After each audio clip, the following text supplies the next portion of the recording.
And now to what everybody's been talking about now for a while, to the Super Bowl. Patrick Mahomes and the Kansas City Chiefs are once again champions. Yeah, this was a game that was played last night. It's an annual event. It's a big deal. Tell me about it. I haven't heard of it. And the Chiefs, if you haven't heard, mounted, which you might say is a thrilling comeback after going in the locker room down at the half. And they came out really a whole different team. They defeated the Philadelphia Eagles. Final score 38-35. And Patrick Mahomes, quarterback for the Chiefs, maybe the new Tom Brady, could be one of the greatest of all time. Already is, really. He was named Super Bowl 57's MVP, and he became the first player to ever win a Super Bowl MVP and league MVP in the same year, which I think means he's a good one. He's a GOAT. It's the second Chiefs Super Bowl victory in the past 4 years. Another reason people are saying this is a dynasty. So let's bring in Tyler Dragon now for more on this. He's an NFL and Olympic sports reporter at USA Today. Tyler, thank you for joining us. This really was a different Kansas City Chiefs team that came out of the locker room than went into it. They were losing at the break. I really thought the Eagles were pulling away. What do you think changed things for them? Yeah, the Eagles had all the momentum heading into the locker room at halftime, and it was really a tale of two halves.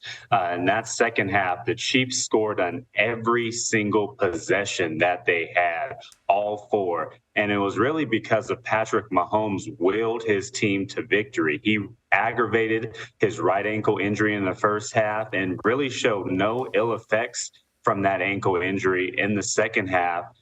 Engineering four straight scoring drives for a Chiefs offense, and they looked like a completely different team in the second half, spreading the ball around on offense to Travis Kelce and Juju Smith-Schuster, and it was really a remarkable performance from Patrick Mahomes and that defense. The defense made just enough plays to win that game, but it was really because of the league MVP and the Super Bowl MVP in Patrick Mahomes. He had a stellar performance, and it was even more impressive because he was not playing 100%. That ankle was bothering him. I just left his MVP press conference on Monday morning in downtown Phoenix, and, he was still walking a little bit gingerly and said, his ankle still is hurting and is not 100%, but he willed his team to victory despite an injured ankle. Yeah, I mean, it was remarkable to see. He was first limping there for a second. Everybody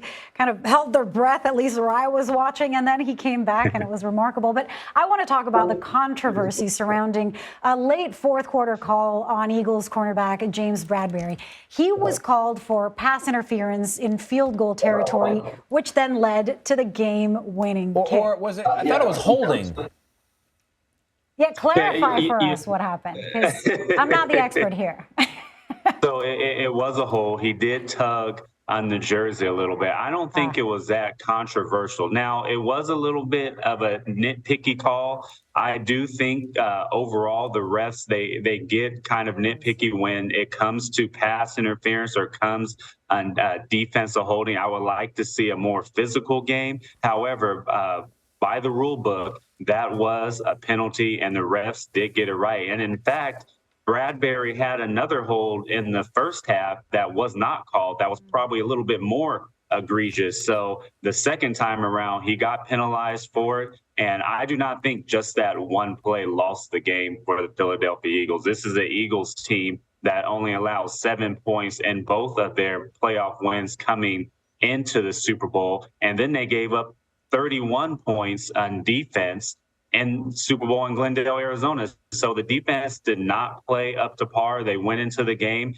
on record pace and accumulating 78 total sacks, on pace with the 1985 Chicago Bears team, and they didn't sack Mahomes not one time. So the defense really let the Philadelphia Eagles team down, because the offense and Jalen Hurts, they had an exceptional performance. And for them to put up 30 points and still come out losing, you have to look at the defensive side of the football, and they did not have a performance that they have come accustomed to during the regular season and the playoffs. Yeah.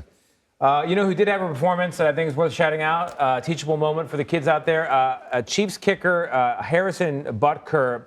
hits one off the uprights early in the game. That could have iced him, could have gotten his own head, but he comes back at the end, and it's his game-winning field goal that puts the Chiefs ahead by that 3 at 38-35. So just wanted to make that point, Tyler. We are up against the clock.